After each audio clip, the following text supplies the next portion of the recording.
आहेत झाडाची पानं, याच्यापासून आपण खत तयार करतो।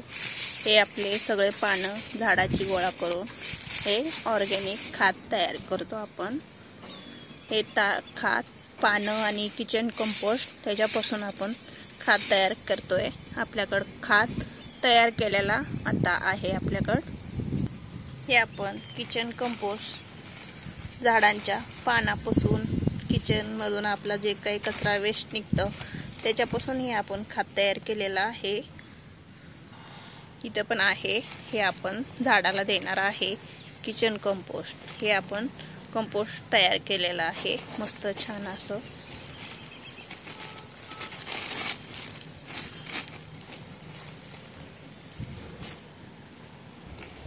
हे आपलं गंधराचं झाड आहे। आपण हे झाडांना किचन कंपोस्ट तयार केलेला आपण ह्या झाडांना देतो। मस्त सुंदर अशा भरपूर अशा कळ्या आलेल्या आहेत आपल्या गंधराच्या झाडाला। छान अशा कळ्या आलेल्या आहेत भरपूर। 1 2 3 आहे 4 5 6 7 8 9 10 11 12 13 14 15 16 17 18 19 20 अशा कळ्या आहेत। असे आपण खत तयार करून झाडांना दिल्यामुळे छान असे कळ्या आणि फुलं आपल्या झाडांना येतात। त्याच्यामुळे आपण हे ऑर्गॅनिक खत तयार करून देतो। हे आपलं पेरूचं झाड आहे, त्याला आपण तयार केलेला खत देणार आहे। तर आपण हे वर आपण उन्हाळा चालू असल्यामुळे हे आपण टाकून ठेवलेलं आहे याच्यावर पानांचा।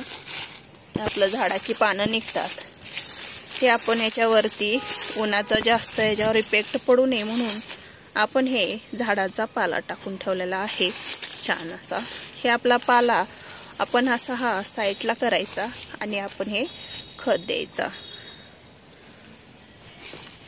म्हणजे आपल्या झाडांसाठी ऑर्गॅनिक खत उन्हाळ्यामध्ये दिलेला चांगला असतो।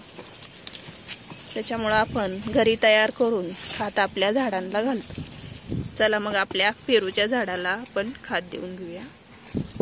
हे आपण ऑर्गॅनिक खत घेतलेला आहे तयार केलेला, घरी तयार केलेला। हे आपण आता या पेरूच्या झाडाला घालणार आहे। हवा सुटलेले खत आपला उडतोय। आता हे एका बाजूने आपल्याला ह्याला दिलेला आहे, हे पानं या साईडला असे घालायचे। तर हे एका बाजूने आपण घालून घेतलेला आहे खत, तर आपण हे दुसऱ्या बाजूने घालून घेऊया। हे आपलं पेरूचं झाड आहे। पेरू ह्याचे छान असे गोड मस्त सुंदर असे पेरू लागतात, खाण्यास गोड मस्त आहेत। तर पेरू नाही आहेत, आपण ह्याची हार्वेस्टिंग केलेले आहे। तर हे दुसऱ्या बाजूनी घालून घेतलेला आहे आपण।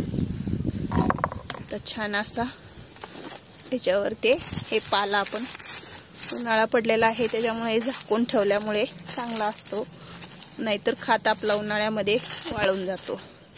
त्याच्यामुळं हे पानाची मल्चिंग केलेले आहे वरती, असं थंडावा राहतो झाडाला। त्याच्यामुळे हे आपण ठेवलेलं आहे याच्यावरती। हे आपलं लिंबूचं झाड आहे, छान असं मस्त सुंदर आहे। त्याला लिंबू पण भरपूर लागतात। आता याचा लिंबूचा सीझन नाहीये, याचा सीझन आला की भरपूर मस्त असं झाड असे फांद्या गच्च भरून असे लिंबू लागतात। हे चांगलं झाड आहे मस्त, त्यामुळे याला पण आपण खत देऊन घेणार आहे। खत दिल्यामुळे आपल्या झाडाला लिंबू तयार होतील, त्याच्यामुळे आता खत देणं, त्याचा सीझन जेव्हा येईल तेव्हा त्याला लिंबू लागायला चालू होतील। आता आपण आपण एक खताची मल्चिंग केलेली आहे ह्याच्यावर।